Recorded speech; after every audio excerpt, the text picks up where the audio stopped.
Est-ce que vous avez l'impression que petit à petit, certains essaient de grignoter du terrain et qu'on arrive à un moment, comme semble le dire Éric Dupond-Moretti, un moment où on ne respecte plus complètement les institutions, où certains ne respectent plus complètement les institutions? C'est une vieille rengaine. Moi, j'aimerais bien simplement rappeler ce que sont les institutions.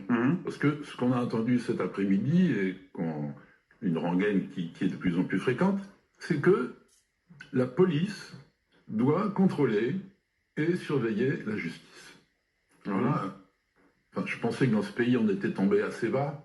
Enfin là, je pense qu'on atteint quand même cet abysse. Vous dites ça pour expliquer, notamment parce que Olivier Faure, du côté du PS, a expliqué cet après-midi qu'il fallait trouver un moyen de donner aux policiers une sorte de droit de regard sur les peines qui sont prononcées et sur les remises de peine. Et c'est exactement ce que disait le syndicaliste policier dont on a entendu un passage tout à l'heure. C'est exactement ça. Enfin, je rappelle quand même, pour les téléspectateurs, et peut-être pour les citoyens, que dans une démocratie, et en France, c'est la justice qui contrôle la police. Alors certes, il y a des dysfonctionnements dans la justice. Dupond-Moretti le disait. Mais il y en a aussi un paquet dans la police. Or, le droit, les droits de l'homme, les règles de la démocratie, c'est que la police est sous l'autorité des juges.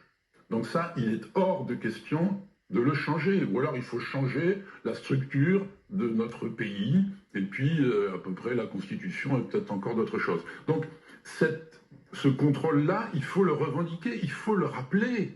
Les citoyens ont besoin qu'on contrôle la police. Et ce sont les juges, les procureurs, les juges d'instruction et les autres qui sont chargés de le faire. Sinon, on n'est plus en démocratie. Il faut qu'il y ait des institutions indépendantes qui soient là pour ça. Alors quand j'entends Olivier Faure raconter qu'il faut que la police ait un droit de regard sur la justice, mais je me dis, le PS est vraiment tombé au plus bas du plus bas du plus bas. Enfin, il oublie complètement ce qu'il a été pendant des décennies. Enfin,